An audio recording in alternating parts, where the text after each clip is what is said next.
I welcome any investigation. Let the facts speak for themselves. Wala po akong itinatago. Wala po akong kinakatakutan dahil wala akong kasalanan. Hindi ako sangkot sa anumang anomalya. Ang aking sinumpaang tungkulin ay ang maglingkod sa bayan. At hindi ko po sasayangin yung tiwalang binigay po ng taong bayan sa akin. I am one with the Filipino people in this crusade against corruption. Kasama niyo po ako rito. At hindi po tayo titigil at wag ho tayong pumayag na ilihis po ang katotohanan. Kasi pag nailihis po ang katotohanan, magulo po yan. Magkakagulo po pag inilihis po ang katotohanan. Tumbukin niyo po yung dapat tumbukin. Hanapin niyo po yung dapat hanapin. Yun talagang mga totoong buhaya. Yung mastermind talaga. Bakit i-atras ngayon? With all due respect to the Ombudsman, sinusuportahan po natin lahat ng investigasyon. At isa po ang aking masasabi, I do not know the Discayas. Hindi ko po kilala. In fact, nung hearing, nung mga nakarambuan dito sa Senado, tinanong ko sila, ang mga Diskaya. Tinanong ko sila, meron ba kayong joint venture with the CLTG? Yes. Tapos na ba? They answered yes. Napapakinabangan na ba? Yes. So, dun po, nagkaroon po ako ng interest din bilang isang senador at miyembro po ng Blue Ribbon na kung may pagkukulang, pagkakamali, kung anomalous o substandard, panagutin nyo, sinabi ko doon. Ako mismo ang willing po akong kasuhan natin yung mga dapat kasuhan, kahit kamag-anak ko. I'm willing to be the complainant kung talagang meron silang pagkukulang. At may pagkukulang ang Diskaya, kasuhan nyo. Wala po akong pakialam. Gusto ko accountability. At I'm urging the Diskayas and lahat ng witnesses, please lang, sabihin niyo yung totoo. Huwag ko kayong pumayag na ilihis po yung katotohanan. Kawawa yung Pilipino. Kawawa yung Pilipino. Tumbukin natin ang yung katotohanan. The truth lang po. Yun naman po ang pakiusap ko sa inyo. Na tumbukin po natin ang katotohanan.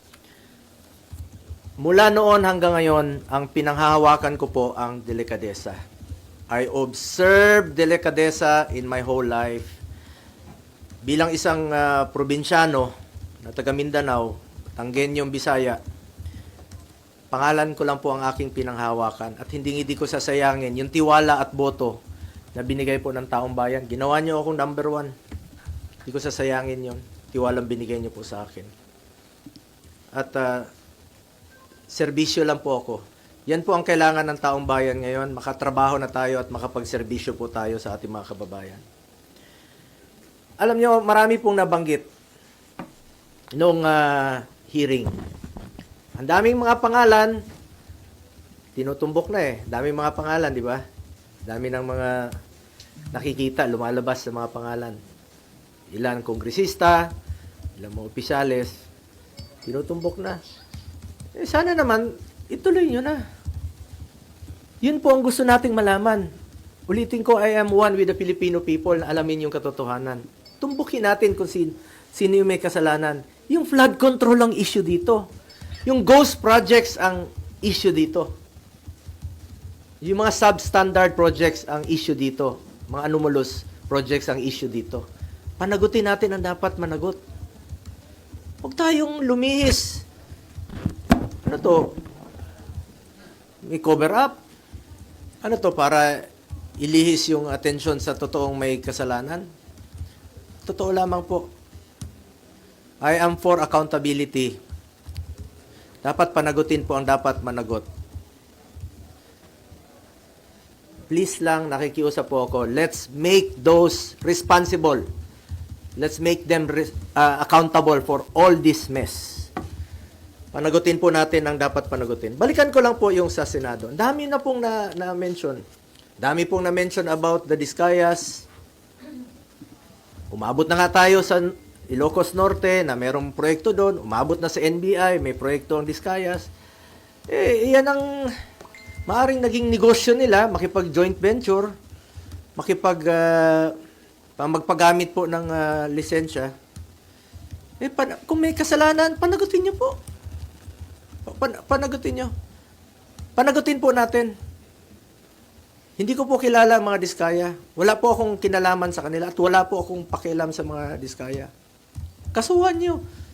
Kung kamag-anak ko kasama dyan, nag-joint venture sila, noong 2017, umatras na nga Hindi panagutin natin. I'm willing to be the complainant. Walang problema doon. Willing po ako na isa ako sa magiging complainant. Huwag niyo po ipahid sa akin ang dumi para kayo ang pumuti. Huwag naman pong ganon. Panagutin natin ang dapat managot dito. At iisa po tayo ang ating layunin. Managot po ang dapat managot. Ang dami na pong nabanggit na kasama ng Diskaya, joint venture ng Diskaya. Yun ang imbestigahan. I am one with ICI. Secretary Vince ng DILG, I'm one with you. I'm one with the Ombudsman. Panagutin yan dapat panagutin. Kilala po ako ni Secretary Vince noon, paano ako magtrabaho. At hindi po ako nakikialam bilang isang public servant. Noon, government employee, 2001, 1998 pa po, sa congressional office ni former President, former Congressman, former Mayor Rodrigo Duterte. Nang naging mayor siya, isa lang po ang pinakiusap ko noon. Sabi ko, pag pumasok yung kamag-anak ko sa government transaction sa City Hall, I will resign. Pag pumasok sila sa Malacanang noon, I will resign. Dahil I observed delikadesa. Pinapili ko noon. Pumasok kayo, alis ako. Yan lang po ang puhunan ko rito. Ulitin ko, delikadesa. Hindi ko po kontrolado ang negosyo ng sino mang kamag-anak ko. Ilang beses na po ako naging issue ito. 2018, bago mag-eleksyon, naging issue. Bago mag-eleksyon ng 2022, hindi naman ako tumakbo, naging issue ng 2021. Bago nag-eleksyon, 2025, kinasuhan ako ng 2024. Mapigilan mo bang may negosyo sila? May mga negosyo po, kahit sino sa atin, may mga negosyo po ang pamilya natin. Wala pa ako sa mundong ito, may negosyo na po ang pamilya ko. Ang tanong po dyan, nakialam ba ako, binigyan ko ba ng pabor ang aking kamag-anak? Hindi. Nakinabang ba ako sa negosyo nila? Hindi. Because I observe delikadesa. At hindi ko po babaguhin yang aking prinsipyo, yung delikadesa po. Kung may kasalanan sila, hindi ko naman mabigyan ng negosyo, kung anong mga negosyo pinasukan nila, uso po yung name dropping. Kahit sino nun, ilang beses ko nang sinabi rito sa hearing, pag ginamit yung pangalan namin ni former President Duterte, consider it denied. Kasi marami pong mga nag-name drop, nakakilala, magpa-picture na ganito. Walang katapusan po yan na issue. Habang nandito po kami sa gobyerno, walang katapusang issue po yan na gagawin sa amin. Kaya ako, inunahan ko na lang po. Meron siya nagsasabi na may magpa-file na naman next week ng kaso, katulad nung kinaso last year, kaso against itong sa pamilya ko na naman. Mapili ko ba yung kamag-anak ko? Kung pwede lang pumili ng kamag-anak, papalitan ko yung kamag-anak ko. Makapili ba tayo ng kamag-anak? Siguro hindi po titigil ito unless na lang palitan ko yung kamag-anak ko. Or, kunin ng Panginoon yung kamag-anak ko, yung tatay ko. Hindi po ako papayag na manghihimasok po sila sa trabaho ko. Ako po ay isang senador, hindi po ako negosyante, hindi po ako kontraktor. Tatrabaho lang po ako para sa Pilipino. Ngunit ang issue po rito ngayon ay sana po huwag malihis po yung katotohanan. Magulo po yan pag ililihis nila yung katotohanan. Nag-aantay po ang sambayan ng Pilipino. Di ko kilala yung Diskaya at let me repeat, hindi po ako nakikipag-usap ng any government contracts o government transaction. Nung naging senador po ako, naging SAP po ako noon, maraming lumalapit, humingi ng tulong lang po ako sa kanila. I'm the most accommodating person, sa totoo lamang po, sa panahon ni Pangulong Duterte. Pero hindi po ako humingi ng kapalit. Sinasabi ko lang, gawin nyo lang yung tama. Just do what is right. Lalong-lalo na po sa mga natulungan ng mga nasa gobyerno po. Hindi natin maiwasan, uso yung mga name dropper, walang katapusan gagamitin yung pangalan mo. Ulitin ko lang po, kung may pagkakamali o pagkukulang man ang kamag-anak ko, ako na po mismo ang magpapakaso at magpapakulong po sa kanila. And it would be very unfair on my part na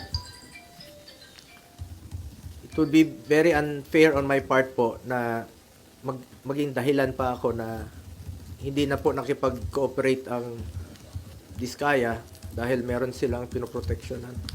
Ako na pong nananawagan muli, not only sa Diskaya, nananawagan po ako sa lahat ng witnesses. Diskaya, lahat ng contractors, magsabi kayo ng totoo.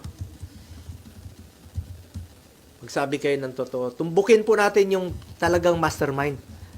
Papunta na eh. Papunta na doon sa mastermind eh. Sa ICI, alam niyo sino yung mga mastermind. Tumbukin niyo po. Sa DPWH, sa Ombudsman, tumbukin niyo yung mastermind. Sino po yung mga nasa likod nito? Nagaantay po kami. Nagaantay ang Pilipino na meron pong mapanagot. Umaatras na ngayon. Paatras na ng paatras. Katapusin ko lang po. Uso kasi yan ngayon eh. Puputikan ka ng itim para sila ang pumuti. But I trust our people to see through the noise. I have stood by them through floods, fires, earthquakes, and the pandemic. I earned their trust not through words but through action. Serbisyo po ako at pagmamalasakit sa Pilipino. At hindi ko po sasayangin yung tiwalang binigay niyo po sa akin. I will never walk away from them. Sa katotohanan lang po tayo, ang pakiusap ko lang po, sa katotohanan lang tayo. Lumabas po yung totoo muna. The truth lang po. Ilabas niyo po yung katotohanan. Yan po ang pakiusap ko sa ICI, Secretary Vince, at sa lahat po nag-iimbestiga. Doon lang po tayo sa katotohanan. Huwag na tayong paikot-ikot pa. Huwag natin ilihis ang katotohanan. Huwag niyo pong lokohin ang Pilipino. Tumbukin po natin ang dapat na tumbukin. Anong kinalaman ko dyan sa 2017 na kung meron mga joint venture sila, please check. Imbestigahan nyo po. Panagutin nyo, kasuhan nyo. Willing po ako maging complainant. Kung may mga pagkukulang, willing po ako. Kesa naman papaikot-ikot pa natin. Kasi expect it na hindi lang po ito ang mangyayari. May mga gumagalaw na puwersa para iikot po yung katotohanan. Para hindi mapanagot. Nandun na eh. Klarong-klaro na dito. Nag-imbestiga na tayo dito sa Blue Ribbon Committee. Marami nang lumalabas. Ang dami-daming mga kongresista na sila mismo ang kontraktor. Sila mismo. Congressman talaga na kontraktor. Yung kontraktor talaga. Sila mismo. Kung layo ko dyan, ang kinalaman ko dyan, pigilan mo ba magnegosyo yung mga tao, mga kamag-anak? Hindi natin mapigilan. Basta walang kalokohan. Ayaw ko po ng kalokohan. Ever since, ayaw na ayaw ko po ng kalokohan. At nakikiusap lang po ako sa lahat, no, sa DPWH, sa Ombudsman, sana po'y maging fair. Tumbukin natin ang katotohanan at sana naman po, wag naman po akong gawing dahilan na hindi mag-cooperate dahil merong tinatago at pinoproteksyonan. Ako na po ang nagsasabi. Ako po ang nagsasabi. Please lang, sabihin niyo po ang katotohanan. Katotohanan lamang po. Ilabas niyo po yung katotohanan. And let me repeat, hindi ko po kilala yung mga Diskaya. So, balikan ko yung joint venture na trabaho nila. Tingnan nyo kung tapos na. Kung napakinabangan naman ng taong bayan. Kung napakinabangan, may COA po. Trabaho ng COA yan to check kung tapos na po at napapakinabangan at meron bang problema. Kung may problema, kasuhan nyo po. Please. Ako na po nagsasabi, kasuhan nyo po. Wala po akong kinalaman dyan. Wala po akong pakialam dyan sa kahit na anong negosyo. Naka-focus lang po ako sa trabaho ko bilang senador. Sir, there are claims that the Discayas might be protecting you. You already said you don't know them, but is there any reason they could be protecting you at this time? Sabi ko nga, sabihin nilang totoo eh. Ako na po ang nagsasabi sa Diskaya, sabihin niyo yung totoo. Kasi biglang nalihis yung objective dito, ang tinutumbok natin dito, sino yung mga buhaya? Tinutumbok natin sino yung mga buhaya talaga, malapit na eh. Lumalabas naman eh. Yun ang hanapin niyo, panagutin niyo, kasuhan niyo. Eh ngayon, bakit kayo atras? Ang layo eh. Ang layo ng inatrasan niyo, parang cover up na ang nangyayari. Tumbukin ninyo yung mastermind. Ang issue dito yung flood control at yung mga ghost projects. Bakit aatras ka ngayon? Kaya ako nananawagan sa lahat ng mga witnesses, magsabi kayo ng totoo. Wala kayong dapat itago. At wala silang dapat proteksyonan sa akin dahil wala po akong kinalaman. Hindi ko naman sila kilala. Hindi naman po ako nag-i-involve sa any government transactions. Di po ako nakikialam dyan. Wala pong makakapagturo na may kinausap po ako, nakisali ako sa any government transactions. Senador po ako. Trabaho lang po ako dito, nagsiservisyo lang po ako sa taong bayan. At hindi ko nga sasayangin yung tiwalang binigay ko po. Hindi ko sasayangin tiwalang binigay nyo sa akin. Mas problema tayo ngayon, mas gugulo ang bayan pag ilihis nyo po ang katotohanan. Marami pong nag-aantay sa ngayon. Malaman yung katotohanan at matumbok ang may kasalanan at may pananagutan dito sa mga ghost project, dito sa mga flood control projects po.